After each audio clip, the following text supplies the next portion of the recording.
তাদের কাছ থেকে ক্রয় করে যুদ্ধ বিমান, তো সেই যুদ্ধ বিমান নষ্ট হয়ে গেলে ঠিক করার প্রযুক্তিটাও তারা দিবে না। ঠিক করতে চাইলে তুমি আবার টাকা দাও, আবার বিমান আমার দেশে পাঠাও, আমি আবার টাকার বিনিময়ে তোমাকে বিমান ঠিক করে পাঠাবো।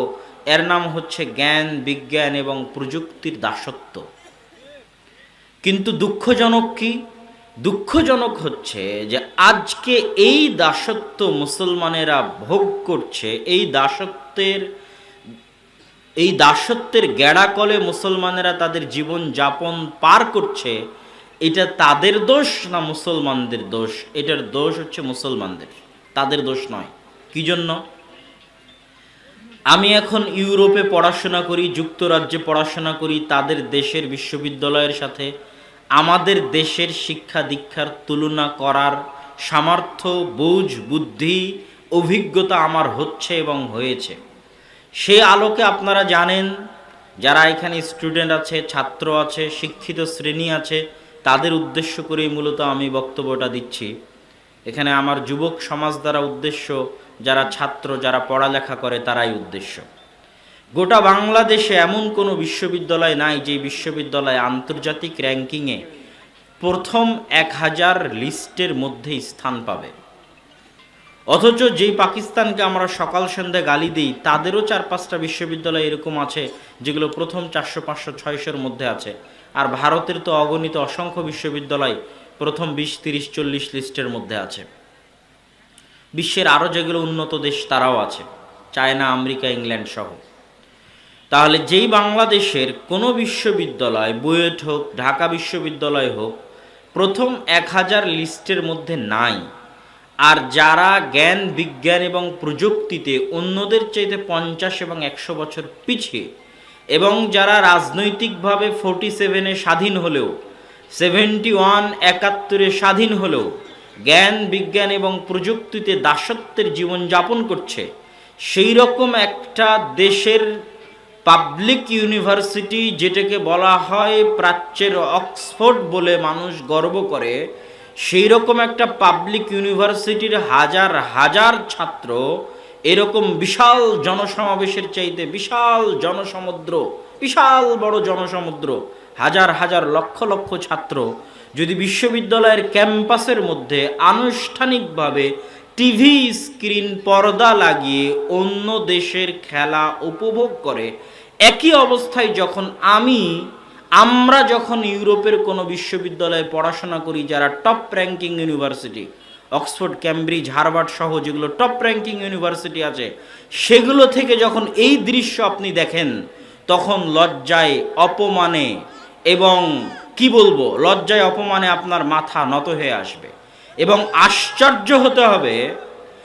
এবং আশ্চর্যের জায়গা হচ্ছে কি, যে এই ধরনের বিশ্ববিদ্যালয়, যেই বিশ্ববিদ্যালয়ের এরকম হাজার হাজার ছাত্রছাত্রী একত্রিত হয়ে পড়াশোনা বাদ দিয়ে একটা জুয়ায় ব্যস্ত থাকবে, আর এই সমস্ত হাজার হাজার ছাত্রছাত্রী এবং তাদের টিচারের পড়ালেখার খরচ জনগণের ট্যাক্সের টাকায় বহন করা হবে, আর সেই বিশ্ববিদ্যালয়ে পড়াশোনা না হয়ে রাজনীতি হবে, জুয়ার আয়োজন হবে, খেলার আয়োজন হবে প্রকাশ্যে, পাবলিকলি, আর সেই বিশ্ববিদ্যালয় বন্ধ করা হবে না, এটাও একটা কাপুরুষতা।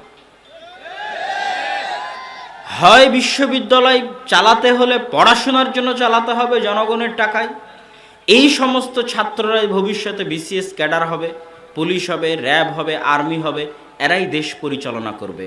তাহলে এইভাবে যদি একটা দেশের ছাত্র সমাজ এরকম জুয়ায় ব্যস্ত থাকে, এরকম নেশায় ব্যস্ত থাকে, তাহলে কোনো দিন এই দাসত্বের জিঞ্জির ভেঙে বের হয়ে আসা অসম্ভব। বরং এই দাসত্ব আরও লম্বা হবে, এই দাসত্ব আরও ভয়ঙ্কর হবে, আরও ভয়ানক হবে, যদি মুসলমানদের স্বভাব এবং চরিত্র এরকমই থাকে। আপনি যদি এই ছোট্ট বাংলাদেশের গণ্ডির বাইরে বের হন, এই গ্রামে, এই গঞ্জে, এই ভাঙ্গা রাস্তা, নদীর চর, এই এলাকায় বসে আপনি এটা অনুভব করতে পারবেন না। যখন আপনি বাংলাদেশের পাসপোর্ট গলায় ঝুলিয়ে দেশের বাইরে বের হবেন, তখন আপনি অনুভব করতে পারবেন যে এই পাসপোর্টটাও একটা দাসত্ব। এই পাসপোর্ট নামে বাংলাদেশি পাসপোর্ট যে আপনার গলায় ঝুলিয়ে দেওয়া হয়েছে, এটা একটা দাসত্বের আলামত। যে ইউ আর এ স্লেভ, আপনি একজন দাস, গোলাম, সেটা বুঝতে পারবেন যখন এই পাসপোর্ট নিয়ে দেশের বাইরে বের হবেন তখন। আপনারা মনে কষ্ট নেবেন না, যেই স্পেন, যেই ফ্রান্সের আপনারা খেলা দেখছেন, যে আর্জেন্টিনা, যেই ব্রাজিলের আপনারা খেলা দেখছেন, ওই স্পেনে ভিজিট ভিসার আবেদন করলেও রিজেক্ট হয়ে যাবেন, আপনি ঢুকতে দেবেন না, কারণ আপনার পাসপোর্ট হচ্ছে বাংলাদেশি, ওর ন্যাশনালিটি ইজ বাংলাদেশি। আপনার পাসপোর্ট, ন্যাশনালিটি, জাতীয়তা, নাগরিকত্ব কি বাংলাদেশি, মানে আপনি থার্ড ওয়ার্ল্ড কান্ট্রির নাগরিক, তৃতীয় বিশ্বের নাগরিক। আপনি ওই প্রথম বিশ্বের সকল দেশে অবাধে প্রবেশের সুযোগ আপনার নাই। যদি সুযোগ হয়ও, তাহলে যারা প্রথম বিশ্বের নাগরিক তাদের ইমিগ্রেশনে যেই পরিমাণে চেকিং হবে, যখন দেখবে রে বাংলাদেশ, আপনাকে তখন 1 ঘন্টা, 5 ঘন্টা, 10 ঘন্টা, 20 ঘন্টা ন্যাংটা করে আপনাকে পরীক্ষা করবে। তাহলে এই পাসপোর্টটা কি আপনার দাসত্বের আলামত নয়? দাসত্বের আলামত।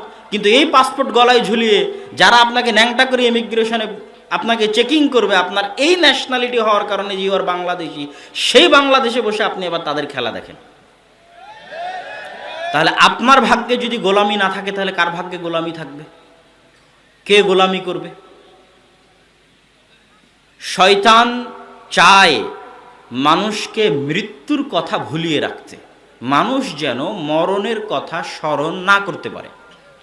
তো আগের যুগে শয়তানকে মানুষকে এই কথাটা ভুলিয়ে রাখতে কষ্ট বেশি হতো।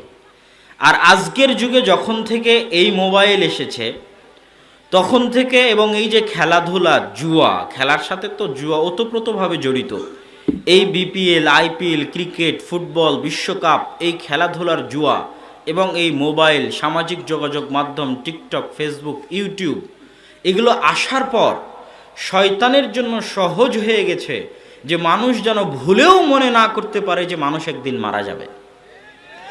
কেন? ঘুমাতে ঘুমাতেও মোবাইল চালায়, ঘুম থেকে উঠেও মোবাইল চালায়, চলতে ফিরতে খেলার গল্প, উঠতে বসতে খেলার গল্প, সব সময় নতুন নতুন চমক এবং নতুন নতুন নিউজ এবং নতুন নতুন ভিডিও স্ক্রল করতে করতে ঘন্টা পার হয়ে যাবে, প্রতি সেকেন্ডে নতুন নিউজ, নতুন কিছু। আর যারা মানুষের সাইকোলজি জানে, সেই গবেষকরাই সামাজিক যোগাযোগ মাধ্যম তৈরি করে, তথা আমার এবং আপনার সাইকোলজি মানসিকভাবে গবেষণা করে কিভাবে ফেসবুকের ফিচারকে এমনভাবে সাজানো যায় যেন আপনি ফেসবুকে ঢুকলে আধা ঘন্টা 1 ঘন্টার আগে বের না হতে পারেন, এটা গবেষণা করা হয়। টিকটকের ফিচারকে কিভাবে এমনভাবে সাজানো যায় যেন একবার টিকটকে ঢুকলে আপনি আধা ঘন্টা 1 ঘন্টার আগে বের না হতে পারেন। আর আমরা কেউই বুঝতে পারি না যে আমরা সবাই নিজের অজান্তে এই ফেসবুক, এই ইউটিউব, টুইটার, টিকটক এদের পণ্য হিসেবে ব্যবহৃত হচ্ছে। এটা কিন্তু আমরা কেউ অনুভব করতে পারি না। আমরা কিন্তু সবাই দিন শেষে একটা প্রোডাক্ট, তারা সবাই আমাদেরকে একটা পণ্য হিসেবে ব্যবহার করতেছে। কিভাবে পণ্য হিসেবে ব্যবহার করতেছে? আপনি যদি গুগলে সার্চ করেন টিকিটের বিষয়ে, তাহলে তার আধা ঘন্টা পরে যদি আপনি ফেসবুকে যান, দেখবেন টিকিটের অ্যাড আপনার মোবাইলে চলে আসছে, শো করতেছে, অথচ আধা ঘন্টা আগে আপনি টিকিট নিয়ে সার্চ করেছিলেন। তাহলে আপনি যে টিকিট নিয়ে সার্চ করলেন, এটা তারা জানতে পারলো। জানতে পারার পরে আপনার সামনে টিকিট বিষয়ক অ্যাড পেশ করা হলো। তাহলে আপনার সকল তথ্য, সকল প্রাইভেসি তাদের কাছে পাচার হয়ে যাচ্ছে, এবং সেই তথ্য, সেই ইনফরমেশনকে ভিত্তি করে তারা আপনাকে পুঁজি করে বিভিন্ন কোম্পানির সাথে বিজনেস করতেছে। তাহলে দিন শেষে আমি আর আপনি একটা প্রোডাক্ট। তো যাক, ওই কথায় আমি না যাই। আমি যেটা বলতে চাচ্ছি সেটা হচ্ছে, শয়তান চেষ্টা করে এই সমস্ত জুয়া, এই সমস্ত নগ্নতা, এই সমস্ত বেহায়াপনা দিয়ে মানুষকে কি ভুলিয়ে রাখতে? কি ভুলিয়ে রাখতে? মৃত্যু ভুলিয়ে রাখতে, যে আমরা একদিন মারা যাব। এটা সবচেয়ে বাস্তব, সবচেয়ে বড় রিয়ালিটি। 2 নাম্বার, ওই একই জিনিস প্রয়োগ করে সাম্রাজ্যবাদী শক্তি চায় আপনাকে গোলাম বানিয়ে রাখতে। একই মূলনীতি, একই পদ্ধতি ব্যবহার করে, যেই মূলনীতি ব্যবহার করে শয়তান আমাকে আপনাকে ভুলিয়ে রেখেছে যে আমরা মারা যাব, ওই একই মূলনীতি, একই পদ্ধতি ব্যবহার করে সাম্রাজ্যবাদী শক্তি চায় আমাকে এবং আপনাকে গোলাম বানিয়ে রাখতে। কিভাবে? আচ্ছা, যেই মাথা থেকে পারমাণবিক বম আবিষ্কার হয়েছে, ওই যে ছেলেটা গতকাল আর্জেন্টিনার খেলা দেখলো, ওর মাথায় কি ওই রকম ব্রেন আপনারা মনে করেন নাই? এরকম ব্রেন কি তার মাথায় থাকতে পারে না? পারে না? বলেন, থাকতে পারে না? পারে না? পারে। গতকাল রাতে সারা বাংলাদেশে যত হাজার হাজার ছাত্র তাদের ব্রেনকে তাদের সময়কে এই খেলার পেছনে কাটিয়েছে, তাদের মাথায় কি পারমাণবিক বম তৈরি করার ক্ষমতা থাকতে পারে না? পারে না? পারে। তাদের মাথায় কি চন্দ্র মঙ্গল গ্রহে যাওয়ার যন্ত্র তৈরি করার ক্ষমতা থাকতে পারে না? পারে না? পারে। তাদের মাথায় কি করোনা ভাইরাসের টিকা তৈরি করার মতো গবেষণা শক্তি থাকতে পারে না? পারে না? পারে।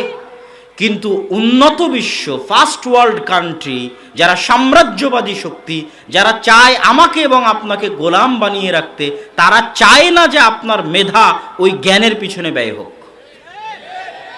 তখন আপনার মেধার প্রোডাক্টিভিটি নষ্ট হয়ে যায়। প্রোডাক্টিভ প্রতিটা মেশিন উৎপাদন করে, আমরাও একটা মেশিন, বিশাল যন্ত্র। পৃথিবীর সবচেয়ে বড় সম্পদ আমাদের এই মাথা। এই বিশাল শক্তিশালী পাওয়ারফুল যন্ত্র, এখান থেকে আমি কি উৎপাদন করছি প্রতিদিন?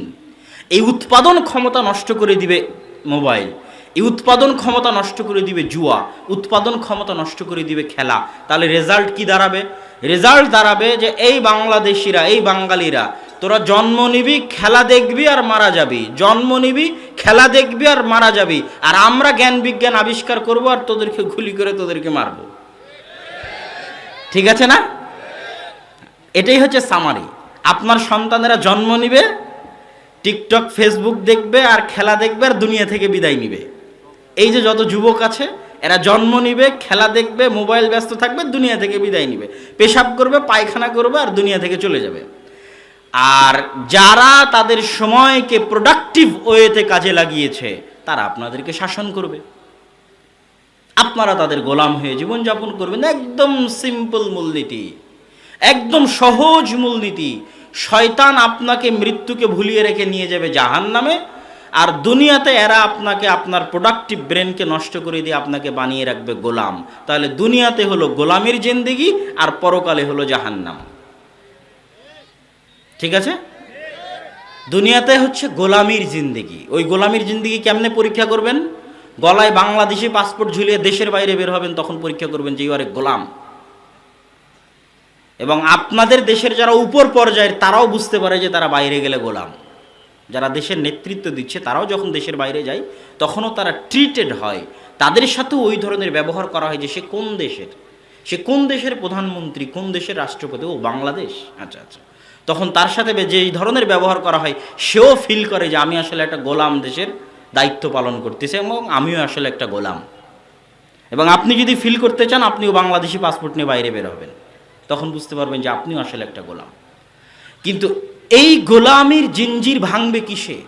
এই গোলামির জিঞ্জির ভাঙতে হলে এবং পরকালে নাজাত পেতে হলে আপনার সন্তানকে এই জুয়ার নেশা, এবং যুবকদেরকে রিয়ালাইজ করতে হবে এই জুয়ার নেশা, মোবাইলের নেশা, এগুলো থেকে বের হয়ে এসে জ্ঞান বিজ্ঞান, যেই কাজ করলে নিজের উপকার, যেই কাজ করলে বাপ মায়ের উপকার, যেই কাজ করলে দেশের উপকার, যেই কাজ করলে জাতির উপকার, যেই কাজ করলে পরকালের উপকার, দিনের উপকার, ধর্মের উপকার, আমার আত্মীয় স্বজনের উপকার, যেই কাজ করলে একটা টাকা ইনকাম করা যাবে, যেই কাজ করলে একটা জ্ঞান অর্জন করা যাবে, যেই কাজ করলে দুটা মানুষের সেবা করা যাবে, এটা হচ্ছে এই ধরনের কাজ যখন দেশের ৮০ থেকে ৯০% যুবক সমাজ করবে, তখন অটোমেটিক এই দেশ উপরে উঠে যাবে, তখন অটোমেটিক এই দেশের দাসত্বের জিঞ্জির ভেঙে যাবে। আপনাকে কেউ আটকে রাখতে পারবে না।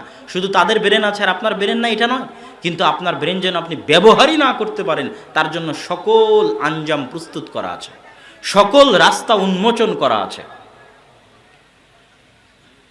আসলে প্যান্ডেল আজকের জনগণের উপস্থিতির তুলনায় অনেক ছোট হয়ে গেছে, তো এই জন্য আপনারা ধৈর্য ধারণ করা ছাড়া আসলে কোনো উপায় নেই। তবে উপস্থিত ইনস্ট্যান্ট যদি এই দুই সাইডে কিছু কাপড় দেওয়া যায় বা কিছু আউড় খড় বিছানো যায় বসার জন্য, যদি থাকে, তাহলে আমি অনুরোধ করব। এবং ওই পিছনে অনেক মানুষ দাঁড়িয়ে আছে, দুই ধারে মানুষ দাঁড়িয়ে আছে। আর যদি ব্যবস্থা না থাকে, তাহলে আমাদের ধৈর্য ধারণ করা ছাড়া আসলে কোনো উপায় নেই। আমরা কি আলোচনা করছিলাম? আমাদের যুবক সমাজের অধঃপতন। আমাদের যুবক সমাজের অধঃপতন বলতে গিয়ে আমরা ১ নম্বর পয়েন্ট বলেছি যে আমরা জাতিগতভাবে গোলাম, জাতিগতভাবে দাস। 47-এ আমাদের যে স্বাধীনতা হয়েছে ওটা রাজনৈতিক, 71-এ যে স্বাধীনতা হয়েছে ওটা রাজনৈতিক। আর এখন আমরা গোলাম আছি জ্ঞান বিজ্ঞান প্রযুক্তিতে এবং অর্থনীতিতে। অর্থনীতিতে অর্থনৈতিকভাবে কিভাবে গোলাম আছি সেটাও আপনি একটু বুঝেন।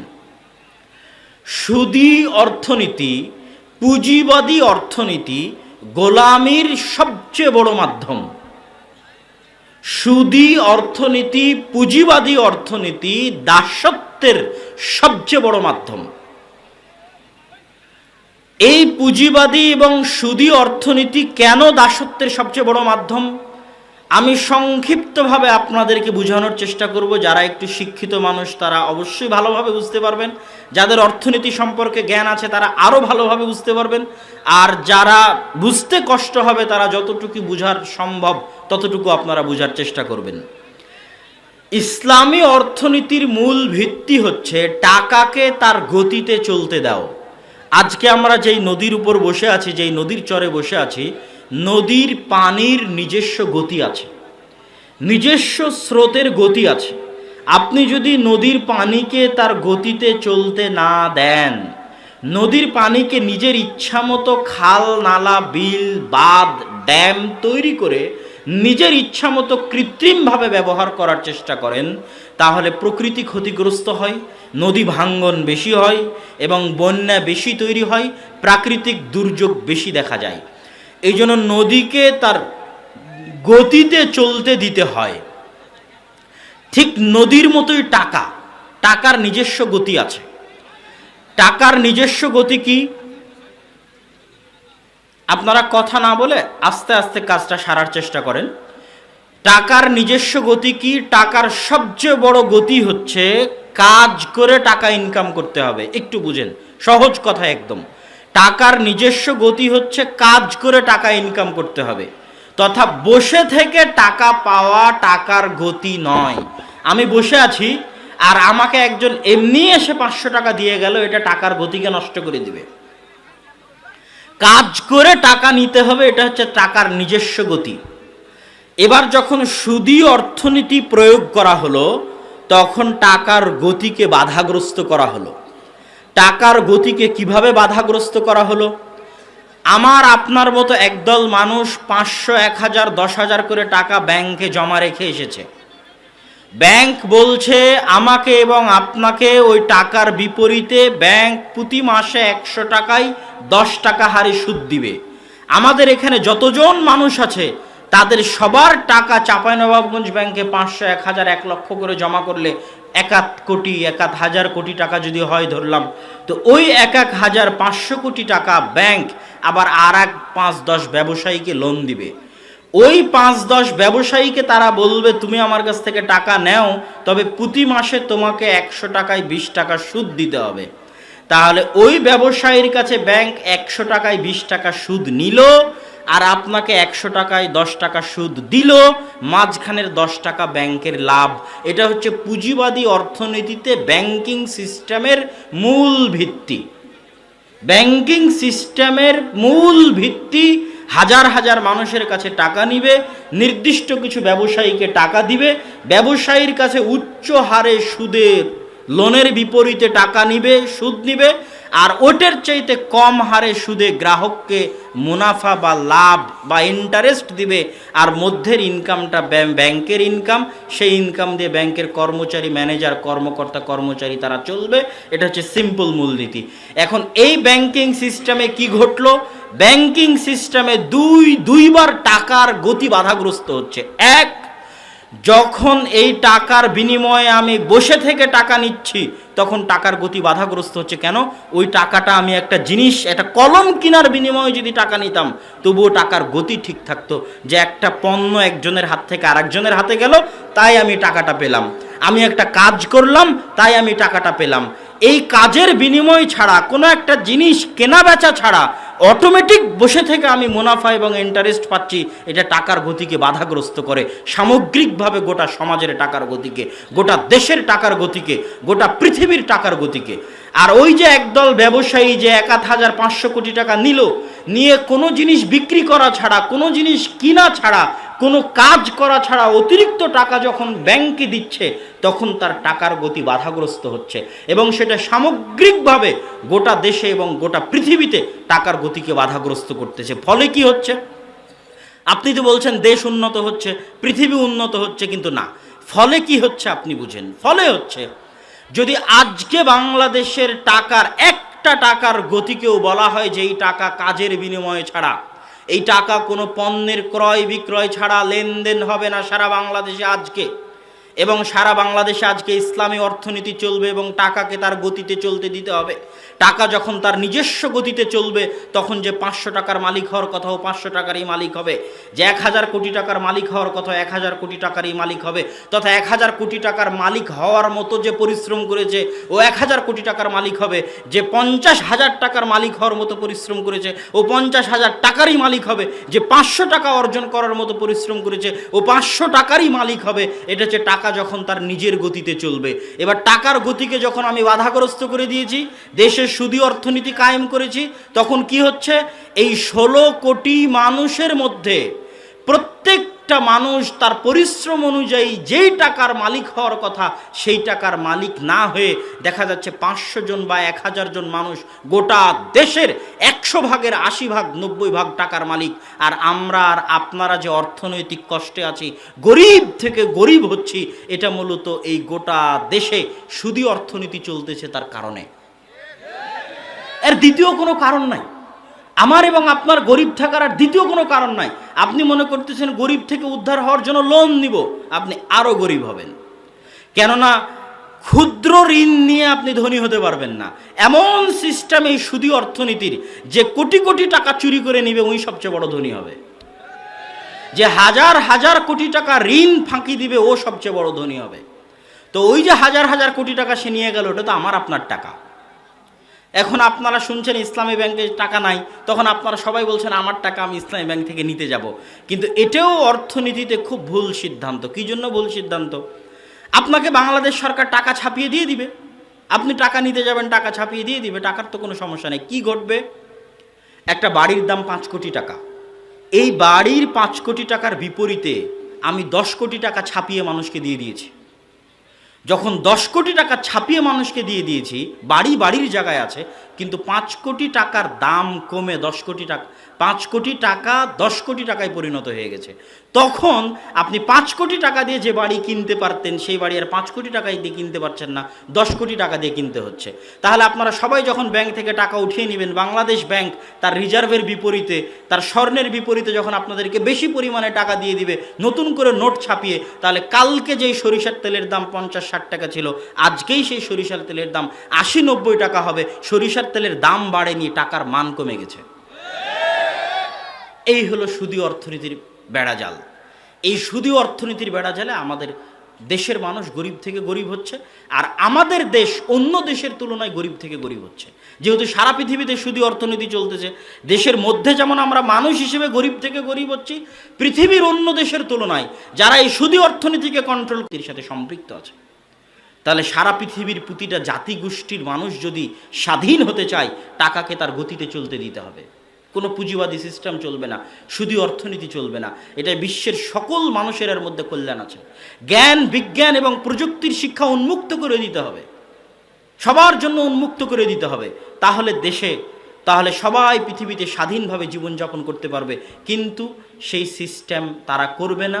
আর এটা আমাদের দোষ যে আমরা শয়তানের গোলামি করছি। জুয়া, মদ, তামাক, তারপরে মোবাইল, ফেসবুক ইত্যাদি নিয়ে আমরা আমাদের মতো ব্যস্ত আছি, তথা আমরা আমাদের মতো আমাদের গোলামির জীবনকে আরও লম্বা করছি, আরও সামনের দিকে এগিয়ে দিচ্ছি, এবং আমাদের গোলামি ভয়ঙ্কর থেকে ভয়ঙ্কর হবে, জঘন্য থেকে জঘন্যতার পর্যায়ে চলে যাবে যদি আমাদের অবস্থা এই রকমই থাকে, পরিবর্তন না হয়। তখন একদিন যদি আপনি রোহিঙ্গাদের মতো হন, কোনো কিছু নিজেকে দোষ দেওয়ার কিছু থাকবে না। আপনার পরবর্তী প্রজন্ম যদি রোহিঙ্গাদের মতো হয়ে যায়, তার চেয়ে খারাপ হয়ে যায়, কিছু করার থাকবে না, দোষ আমাদের। আমরা আমাদের সময়কে, আমাদের যুবক সমাজ নষ্ট হয়ে গেছে, আমাদের ছাত্র সমাজ নষ্ট হয়ে গেছে। অতএব সম্মানিত উপস্থিতি, আমি আমার বক্তব্যের এই আলোচনার প্রথম অংশে যুবক এবং ছাত্র সমাজের যে অধপতন এবং আমাদের গোলামি এবং দাসত্বের যে চিত্র, সেই চিত্রের সামান্য অংশ আপনাদের সামনে তুলে ধরার চেষ্টা করেছি।